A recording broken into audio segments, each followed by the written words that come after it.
पाकिस्तान मरकज़ी मुस्लिम की जानिब से बदोमली में चौधरी इरफान महेश उम्मीदवार NA 72 और चौधरी इम्तियाज़ अकरम महेश उम्मीदवार MPA PP 49 की ज़ेर परस्ती में महंगाई, बिजली के इजाफी बिलों और बेलगाम हुकूमती टैक्सों के खिलाफ बदोमली में पुरअमन एहतजाज किया गया। मली ते इस टाइम मौजूद हाँ बदोमली दे विच ते मेरे नाल मौजूद ने पाकिस्तान मुस्लिम लीग दे NA 72 दे कैंडीडेट इरफान महेश साहब ते उन्होंने कोल पुछने कि अज दे एहतजाज का की मकसद है।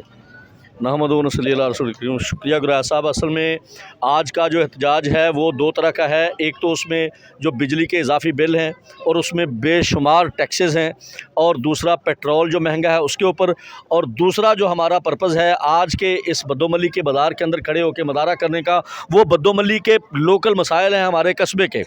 बदोमली बहुत पुराना कस्बा है और बदोमली एक बिज़नेस हब है चावल के लिहाज से, राइस के लिहाज से। तो इसके साथ जो ज़्यादतियाँ इस वक्त बदोमली के साथ हो रही हैं वो शायद पूरे नारोवाल में किसी भी इलाके या किसी भी कस्बे के साथ नहीं हो रही।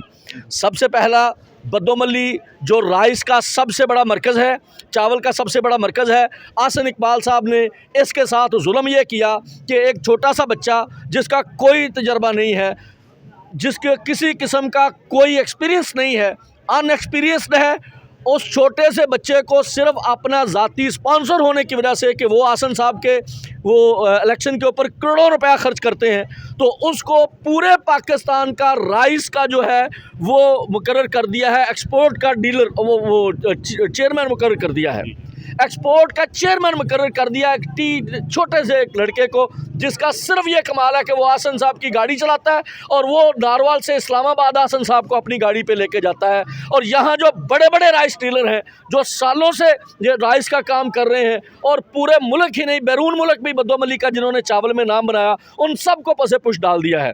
तो हम ये जो अकरबा परवरी आसन साहब की, एक तो इसको रिजेक्ट करते हैं, बिल्कुल ये नहीं चलने देंगे। दूसरा, ये अब देखें कि साल के बाद बदोमली के अंदर जो काम शुरू किया है, ये कंस्ट्रक्शन का और जो मवासलाती निज़ाम का जो काम किया है, उसमें टोटल ठेके अकरबा परवी की बुनियाद पर ठेकेदार बराए नाम है, असल हिस्सादार वसीम भट्ट साहब और आसन इकबाल साहब हैं।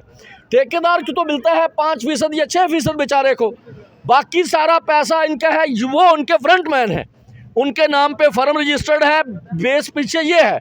और जितना नाकस काम ये टफ टाइल का हुआ, मुझे यहाँ से बेशुमार ताजरों ने कॉल्स की कि टफ टाइल का काम इंतहाई नाकस यहाँ हो रहा है, ये दो माह नहीं निकालेंगी, ये टूट जाएंगी।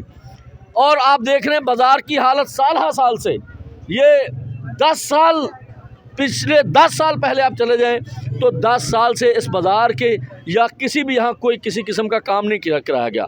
तो एक तो हम उस आवाज़ को लेके आए हैं कि खुदारा इस कस्बे के ऊपर रहम करें। ये कस्बा पाकिस्तान को रेवेन्यू मुहैया करता है, ये कस्बा पूरी दुनिया को चावल मुहैया करता है, और इसके साथ इंसाफ करें। 10 साल पहले गैस पाइपलाइन बिछाई गई नारोवाल में, 10 साल पहले, आज तक बदोमली में गैस नहीं है, बदोमली में गैस नहीं है। तो हम इन हुक्मरानों को ये वार्न करते हैं कि जल्द अज जल्द बदोमली में गैस फराहम की जाए, वगरना ये एहतजाज इससे आगे बढ़ेगा। एक बड़ा कस्बा है, बड़ी आबादी है।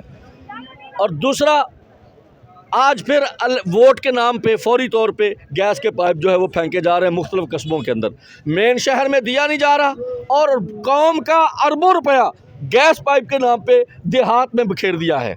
अब बताएं, जो 10 साल से पाइप यहाँ ज़मीन में पड़े हैं वो किसके पैसे से हैं? वो हमारे पैसे से हैं। हमारे बिजली के बिल से टैक्स जाता है, हमारे पेट्रोल से टैक्स जाता है, हम जो बाज़ार से ख़रीदते हैं उससे टैक्स आता है, वो पैसा हमारा है, और हमारे ही पैसे से ये यूँ वो ज़ाया करके हमारे ऊपर ये पेट्रोल और बिजली के बम गिराएं तो हम इसको नामंजूर करते हैं। तो ये जो सियासत का चलन है ये अब यहाँ इंशाल्लाह नहीं चलेगा। कौम जाग चुकी है, अवाम जाग चुकी है, अवाम अब इस हार नौसरबाजी को बखूबी जानती है। तो हम इंशाल्लाह ये जो लोग जमा है, आप देखें कि बहुत बड़ी तादाद में लोग बदोमली में निकले हैं, तो इस सारी नौसरबाजी को रिजेक्ट करते हैं। पर सर देखें ना, बात यह है कि बिजली लोगों की मजबूरी है, अगर लोग बिल नहीं जमा करवाएंगे एहतजाज के तौर पे तो वो मीटर काटेंगे। तो इस हवाले से आप क्या कहना चाहेंगे?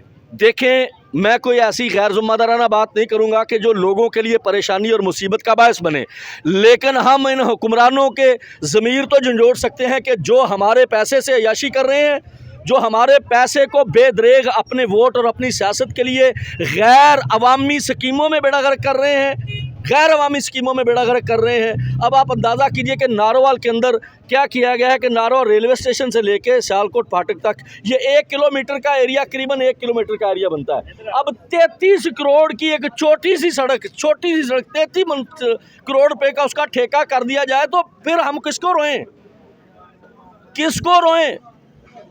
और वो सारा पैसा कहाँ से निकलेगा? वो हमारे बिजली के बिलों से निकलेगा, वो हमारे पेट्रोल से निकलेगा। और आईएमएफ से जो कर्जा लिया है, आईएमएफ की कर्ज की जो शराइत है, जो उन्होंने किस्तें वापस करनी है, वो कहाँ से करनी है? वो हमारे ऊपर बेजा टैक्स लगा लगा के करेंगे। और आईएमएफ का जितना पैसा आया वो अरबों रुपए के गैर अवामी स्कीमों में चला गया। सर देखें ना, बात यह है कि लोग उन अवामी लीडर को मतलब कि चुनते हैं जो थोड़ी देर के लिए हुक्मरानी यहाँ पे करते हैं और बाद में फिर अपना जो है वो जाके आराम के लिए दूसरे ममालिक का रुख करते हैं। तो फिर ये हमारी अवाम में इस तरह का शऊर किस तरह बेदार किया जा सकता है? देखें, ये बिल्कुल आपकी बात ठीक है कि हमारे लोग बड़े सादे हैं। वो बरादरी के नाम पे, पार्टी के नाम पे इन लोगों को वोट देते हैं, जो इलेक्शन तो लड़ते हैं और इलेक्शन लड़ के वो निकल जाते हैं यूरोप के ठंडे इलाकों में, उनकी औलादें निकल जाती हैं वहाँ। आजकल हमारे यहाँ के एमपीए साहब, लोग बिजली से बेहाल हैं, लोगों को गैस नहीं मिल रही, लोग बिलों के परेशान। और हमारे इस हल्के के एमपीए साहब किधर हैं? यूरोप में सैर करने टूर पर निकले हुए हैं। और हम वो रोज़ाना फेसबुक पे अपनी वो मॉडलिंग कर रहे हैं। यहाँ लोगों का तेल निकल रहा है और वो मॉडलिंग कर रहे हैं, क्योंकि अल्हम्दुलिल्लाह हमारे एमपीए साहब बेशुमार ठेके वो ले चुके हैं करोड़ों रुपए के, तो अब वो सैर के लिए निकले हुए हैं। तो मैं लोगों से ये गुजारिश करूँगा कि बड़ी बड़ी गाड़ियाँ देख के वोट देना छोड़ दो, अपने जैसों को वोट दो जो तुम्हारा सोचे, जो तुम्हारे अंदर रहे, जो तुम्हारे दरमियान रहे, जिसको तुम पूछ सको तुमने ये क्या किया। हम तो जिन लोगों को वोट दे रहे हैं साल से, उनसे पूछ ही नहीं सकते भाई तुम कर क्या रहे हो, हम तो पूछ ही नहीं सकते। तो मैं ये गुजारिश करता हूँ कि वोट देते वक्त उसको देखो जिसको तुम पकड़ के पूछ सको कि तुम हमारे पैसे के साथ, आवाम के साथ, गवर्नमेंट के साथ, गवर्नमेंट के मंसूबों के साथ क्या कर रहे हो, हमारी तालीम और सेहत का मामला क्या किया, हमारे मवासलात का सिस्टम का क्या किया। तो वोट, मैं आपकी वसातत से इस तमाम भाइयों को कहता हूँ कि वोट देते वक्त ये ज़रूर सोचें। जी बिल्कुल, ये थे मेरे साथ अरफान मेज़ साहब जो कि NA-72 के कैंडिडेट हैं और उन्होंने आज जो एहतजाज रिकॉर्ड करवाया, उनका असल मकसद ये है कि बिजली के बिलों में ये जो इजाफ़ा किया गया है और गरीब आवाम के लिए ये मौत से कम नहीं। कुछ लोगों ने यहाँ तक कि खुदकुशियाँ करने की भी जो इतलात हैं वो मिली हैं और लोगों ने अपने घर के ज़ेवरात बेच कर भी बिजली के बिल जो हैं वो जमा करवाए हैं।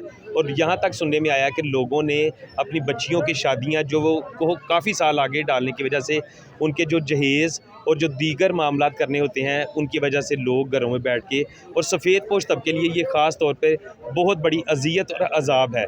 इसी के साथ अपने मेज़बान हैदर अब्बास मलिक को दीजिएगा इजाज़त। अल्लाह हाफ़िज़।